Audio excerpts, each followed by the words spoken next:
नमस्कार दोस्तों, नमस्कार साथियों, good morning all of you. आप सभी लोगों का वीके क्लासेस में स्वागत है। आज हम लोग कक्षा 10 का साइंस में वैद्युत यानी इलेक्ट्रिसिटी का लेक्चर 6 देखेंगे। लेक्चर 6 में जो ये श्रेणी क्रम था, समांतर क्रम था, यानी जो प्रतिरोध है उसको कैसे जोड़ेंगे श्रेणी क्रम में, समांतर क्रम में और मिश्रित क्रम में। ठीक, तो आइए पिछले क्लास में हम उस श्रेणी क्रम को बताए थे और इस क्लास में हम समांतर क्रम को बताएंगे। ठीक, आइए देखिए क्या है समांतर क्रम।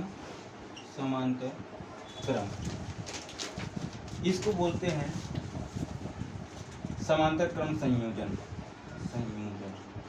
इसको इंग्लिश में बोलते हैं पैरेलल।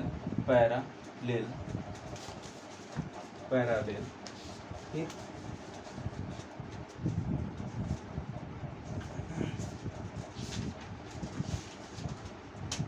Parallel combination. ठीक, इसका परिभाषा क्या है? चित्र कुछ इस प्रकार होगा।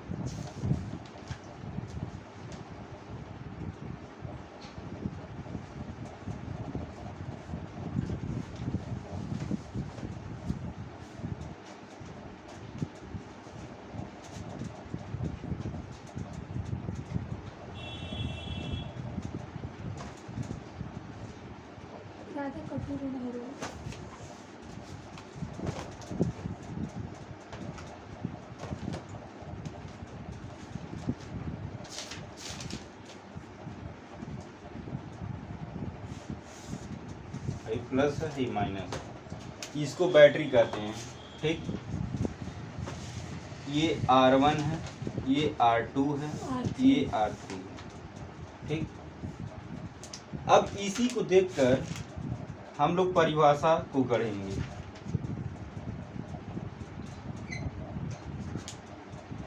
और चाहो तो इसमें कुंजी भी लगा लो। कुंजी इस प्रकार होता है। ठीक, इस प्रकार भी होता है और इस प्रकार भी होता है। ठीक, इस प्रकार भी होता है। येहू कुंजी कहते हैं, येहू कुंजी कहते हैं। इसको बैटरी कहते हैं। बहुत सारा बैटरी अगर जुट, इसको सेल कहते हैं। बहुत सारा सेल अगर जुट जाता है तो बैटरी कहते हैं। ये रेजिस्टेंस है। ठीक, तो अब इसका परिभाषा हम लोग लिखते हैं।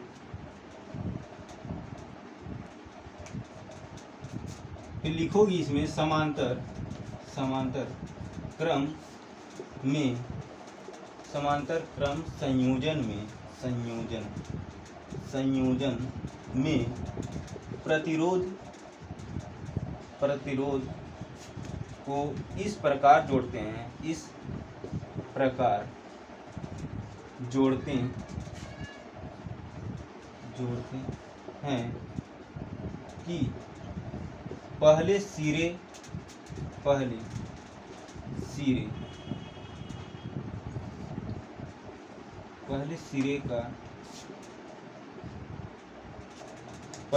को एक बिंदु से देखो जी, हाई एक रेजिस्टेंस है, हाई दो रेजिस्टेंस है, हाई तीन रेजिस्टेंस है। तो इसको और इसको, हाई पहला सिरा है, दूसरा सिरा है, तीसरा सिरा है। तीनों सिरों को एक से कनेक्ट किए। ठीक, तथा दूसरे सिरे को दूसरे बिंदु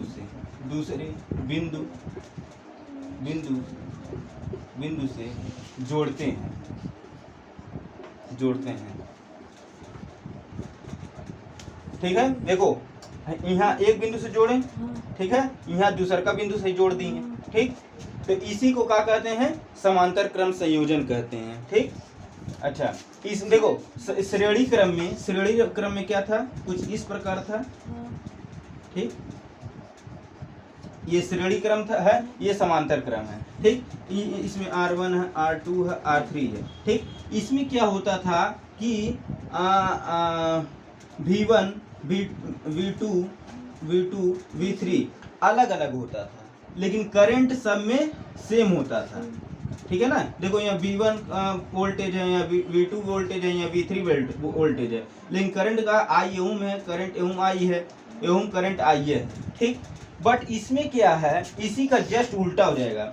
अगर इसमें I समान है तो इसमें I असमान होगा, इसमें V अलग अलग है तो उसमें V समान होगा। तो क्या लिखोगी इसमें, समांतर क्रम संयोजन में प्रतिरोधों को इस प्रकार जोड़ते हैं कि पहले सिरे को एक बिंदु से तथा दूसरे सिरे को दूसरे बिंदु से जोड़ते हैं। इसमें तथा इसका क्या कहते हैं, वोल्टेज यानी विभवांतर समान होता है तथा और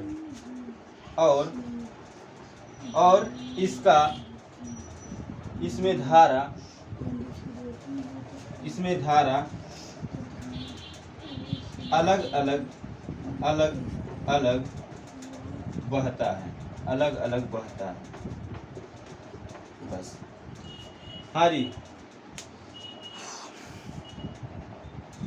जी श्रेणी क्रम में क्या होता था, किसी का पूरा प्रतिरोध निकालना होता था तो क्या होता था, R = R1 + R2 + R3 इस प्रकार से होता है, plus dot dot dot dot dot इस प्रकार से होता था। बट समांतर क्रम में क्या होगा, 1/R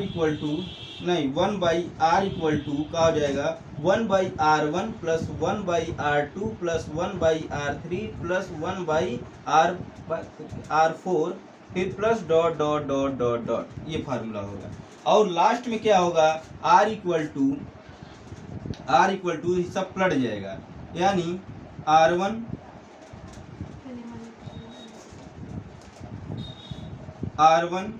चलो पहले नहीं लिखो, बाद में कंफ्यूज हो जाओ, अभी बताते हैं इसके बारे में। नोट करो जल्दी से, इसको मत नोट करना।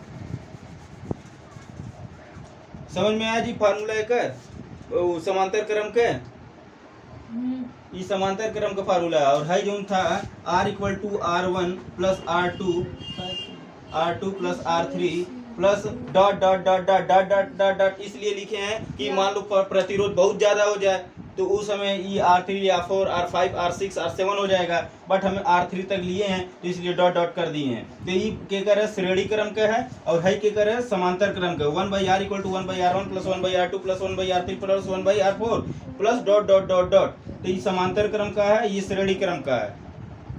जब भी इस समांतर क्रम का बात किया तो ये वाला फार्मूला लगाओगी, जब इस श्रेणी क्रम का बात किया तो ये वाला फार्मूला लगाओगी, ठीक। नोट करो जल्दी से। हाँ जी, अब देखो ये एक एग्जांपल लिया गया है, इस एग्जांपल से इसको समझा जाएगा कि फार्मूला को। तो कह रहा है 10 ओम तथा 5 ओम के प्रतिरोधों को, यानी 10 ओम तथा 5 ओम के प्रतिरोधों को मान लो इस प्रकार है,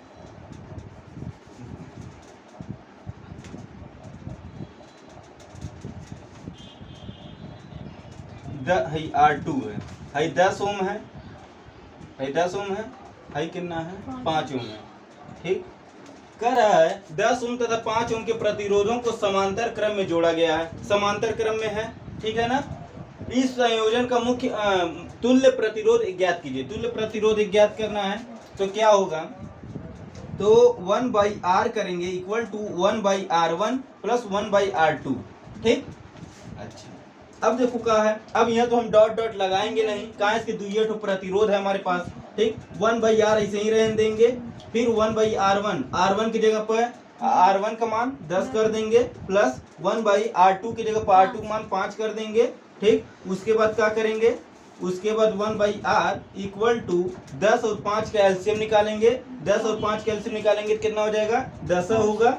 10 से 10 में भाग दिए तो एक बार गया, एक का एक में गुणा किए तो 1 हो गया, फिर प्लस का चिन्ह लग गया, फिर 5 से 10 में भाग दिए तो 2 बार गया, 2 का 1 में गुणा किए तो 3 हो गया, सॉरी 2 हो गया, 5 × 10 2 हाँ। और फिर 1/R = 2 और 1 जोड़े तो 3 हो गया, 3/10 हो गया। अब ये चीजिया पलट जाएगा, हमें R का मान चाहिए, तुल्य प्रतिरोध का मतलब R होता है, तो R = जब R पलटेंगे तो 1 नीचे आ जाएगा और फिर 10 ऊपर चला जाएगा, 3 नीचे आ जाएगा, 10/3 हो जाएगा। अब जब भाग देंगे तो R = 3.3 3 डॉट डॉट डॉट ये आएगा, यानी हम 3 पे बार भी तो लिख सकते हैं, ठीक, ओम हो जाएगा।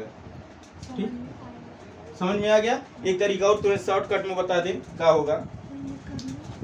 करना नहीं, पहले शॉर्ट तरीका जान लो, ये तो वो सब के लिए था, ठीक है। अब तुम्हारे लिए अब क्या है, देखो जी शॉर्ट तरीका क्या है।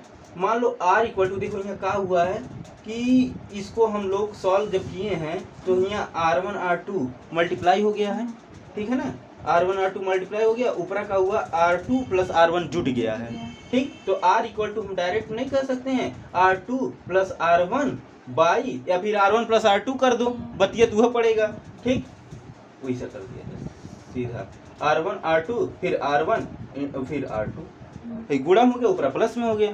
अब कितना और है, 50 ठो रहे तो ऊपर 50 जोड़ दो और नीचे में गुणा कर दो, r वैसे ही निकल गया, इतना ताम झाम करने की जरूरत नहीं है, ठीक, ये फार्मूला हो गया। अब इस पे लगाओगे, इस पे भी यही आंसर आ जाएगा, तो नीचे वाला तो r इक्वल टू r1 यानी 5 प्लस 10, ये है ना, ठीक, और है 5 और 10 के गुणा, तो क्या हो जाएगा, 5 और 10 के गुणा तो 5 दिए 50 हो जाएगा, ठीक। फिर r इक्वल टू 10 5 15 बटा 50, ठीक। अब काट दो, 3 5 5 दिए 15, फिर 5 दिए 50। अरे यार उल्टा हो गया, उल्टा हो गया, रुको,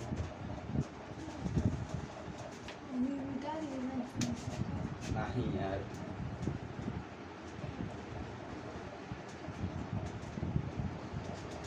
उसी को पलटना था। देखो जी r इक्वल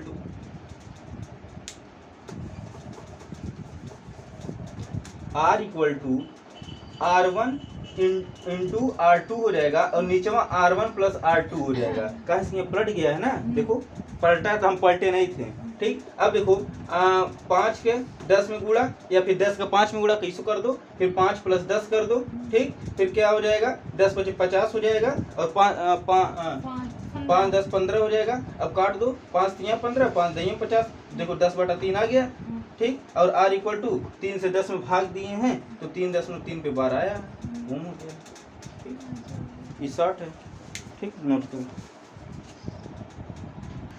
हाँ जी, देखो ये एक एग्जाम्पल है, इससे पहले हम लोग क्या तुल्य प्रतिरोध निकालते थे, और हम लोग को यहाँ पर क्या क्या निकालना है ये जान लो।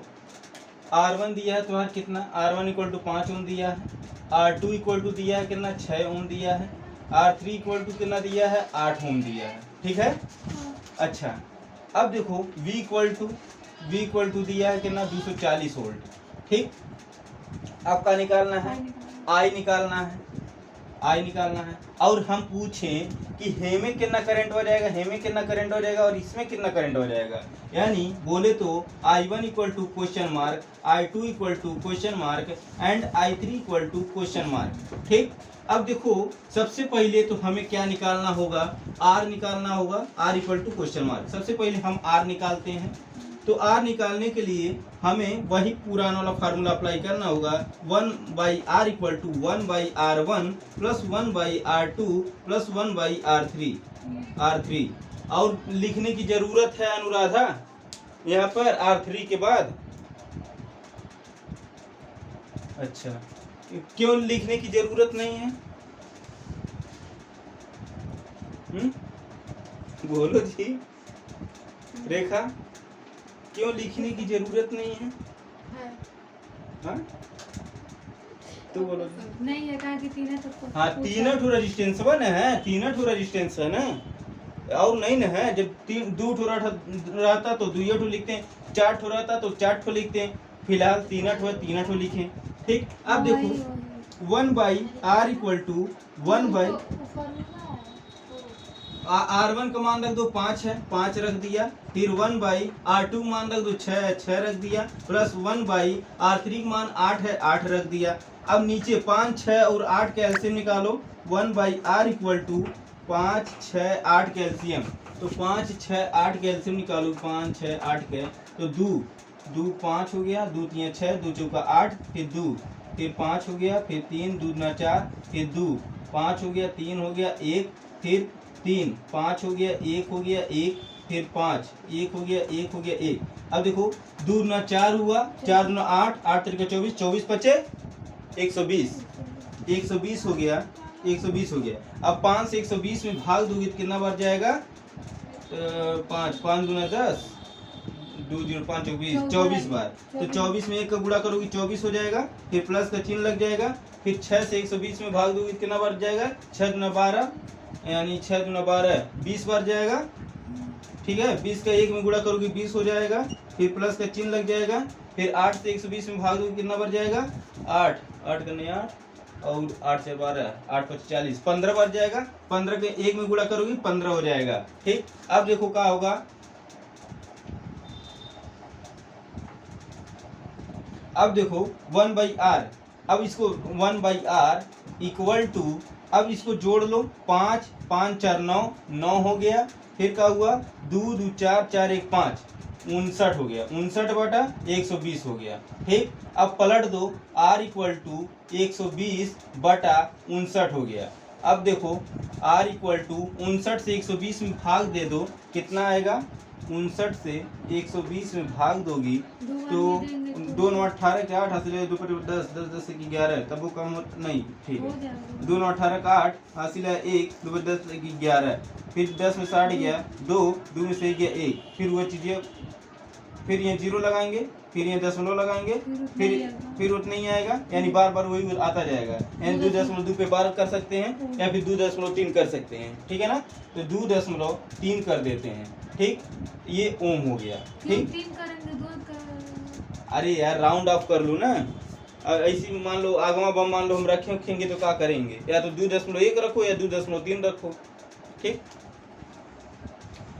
आखिर बार रहेगा तो आखिर हम आगमा कैसे सॉल्व करेंगे? 3 पे बार बार रहेगा तो 4 रख सकते। हाँ 4 रख सकती हो। चलो जी, अब देखो क्या है, r निकल गया मेरा, यानी ये चीज़ निकल गया। अब क्या निकालना है हमें? v दिया है, i निकालना है, i निकाल लो। तो i क्या होता है? v equal to I R होता है, I R equal to v होता है, तो i इक्वल टू v/r होता है। ठीक, ये फार्मूला हो गया, ये फार्मूला हो गया। तो i इक्वल टू v कितना है? v 240 है, 240 रख दिए। r कितना है? r 2.3 है, 2.3 रख दिए। ठीक है, अब देखो यहाँ से दशमलव हटाना है, दशमलव हटाना तो क्या हो जाएगा? ऊपर एक 0 बढ़ जाएगा, 2 4 0 0 बटा 23 हो जाएगा। ठीक, फिर i इक्वल टू 23 से 2400 में भाग देंगे तो कितना बच जाएगा? 23 से 2400 में, 23 से 2400 में भाग देंगे तो एक बार में 23 हो गया। फिर 4 में 3 1 0, फिर कम है, फिर यहाँ 0 और उतार लेंगे तो यहाँ 0 लग जाएगा, फिर यहाँ दशमलव लगेगा। ठीक, 2 अंक एक साथ उतारने की वजह से यहाँ 0 बढ़ाए हैं। ठीक है, अब 23 का पढ़ा ऐसा पढ़ें कि 100 हो जाए या फिर 100 से कम होके, तो 3 3 9 3 9 6 4 3 12 2 हासिल है 4 9 8 1 9, 4 बार जाएगा, 4 3 12 के 2 हासिल है 1, 4 9 8 1 9, 92, 100 में से 92 गया 8 हुआ, फिर ये 0 बढ़ा देंगे, फिर क्या होगा? 23 9 46, 3 3 9 3 9 6, 4 3 12, 3 3 9, 3 बार जाएगा, 3 3 9 3 9 6, 69 1 70 10 80 11 हो गया। बस दशमलव बाद द्वितीय अंक तक निकाला जाता है, तो 10.43 एम्पियर हो गया। ये करंट निकल गया। ठीक, ये आई भी निकल गया, हम लोगों का आई भी निकल गया। अब का निकालना? I1 निकालना है। तो I1 देखो कैसे निकलेगा। I1 निकालने के लिए क्या होगा? तो I1 तो V इक्वल I1, तो I1 इक्वल टू V/R1 करेंगे। अगर I2 रखते हैं तो R2 रखेंगे, I3 रखते हैं तो R3 रखेंगे। ठीक है ना, इक्वल टू V कितना है? V 240 है, और R1 कितना है? R1 कितना है? 5 है। ठीक है ना, 5 से 240 में भाग देंगे तो कितना बच जाएगा? 5 चौका 20, 5 चौका 20, फिर 5 बटे 40, 48 बच जाएगा। ये I1 निकल गया। ठीक है, अब हम I2 निकालेंगे। I2 इक्वल टू V/R2 हो जाएगा। फिर V कितना? 240 है। R2 कितना है? R2 6 है, 6 3 18, 6 चौका 24 कट जाएगा, फिर कितना हो जाएगा? 40 हो जाएगा। ये एम्पियर हो जाएगा। I1 इक्वल टू ये मान निकल गया। फिर ये भी एम्पियर होगा। ये किसका? I2 का मान निकला है। ठीक, अब फिर क्या निकालेंगे? I3 निकालेंगे। I3 क्या होगा? V/R3 होगा। V कितना? 240 है, और R3 कितना 8 है, 8 करने 8 3 का 24 हो जाएगा, यानी 30 एम्पियर हो जाएगा। I3 इक्वल टू, यही पूरा आंसर हो गया। समझ में आया?